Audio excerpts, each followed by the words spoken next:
I want to kill myself.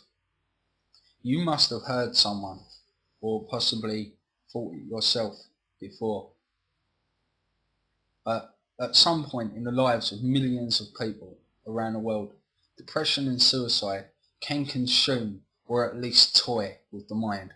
Contrary to popular belief, it's not just people suffering from mental illness that contemplate these thoughts. There are so many situations and circumstances that could easily lead a mentally healthy person towards that mindset. Not wanting to live the life they have and wanting to die are very different things, yet can be so hard to distinguish between. Now, I spent practically my whole life training to be a pro wrestler. It was my life and what I was going to do. When I was 12, I found out that I had muscular dystrophy, and it broke my heart. It didn't stop me from wrestling, and I kept doing it till I was 18. Wrestling was all I knew. Without it, the world didn't seem right. I struggled with the disability, trying to stay out of a wheelchair, but eventually I had to sit down. I lost my sense of self. I lost my focus. Eventually, I almost lost my mind. I considered suicide being an option, thinking that I wanted to die. I slept on it and the next day realised I didn't want to die. I just didn't want to be this version of me. Suicide for me was a fleeting thought, as it is for most people that think about it. I still wonder what the other version of me might be like at this age.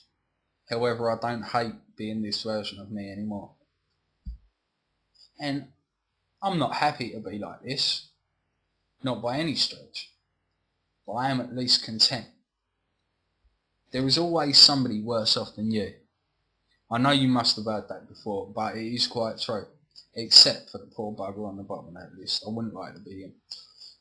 It doesn't necessarily help or make you feel better about your situation, but it certainly puts things into perspective. Suicide affects around 1 million people worldwide each year, and a person commits suicide around every 40 seconds. In the last 45 years, there has been about a 60% increase in worldwide suicide rates. For each successful suicide attempt, there are around 20 failed. It is more likely for a woman to attempt suicide. However, men are more likely to succeed. If you are feeling suicidal, or know someone that has thoughts about it or tendencies towards it, then talk about it. The vast majority of the time, it is not a cry for attention, but a cry for help. Talking can go a long way to clearing a person's mind, enabling them to make the right decisions for them.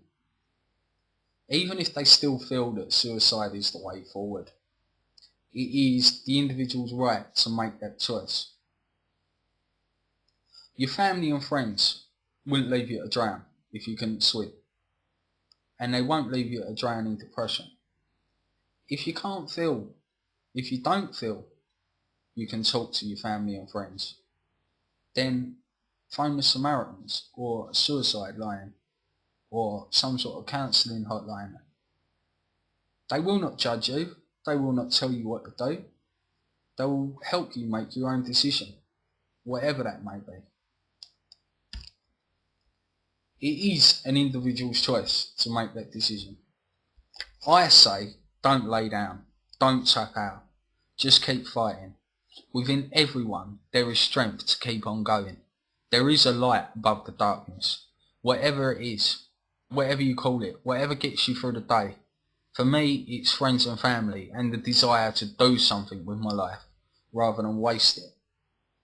In my book, suicide is not the way forward, just a way out. And once you're out, there ain't no getting back in. If you can't be happy, try to be like me. Try to just be content.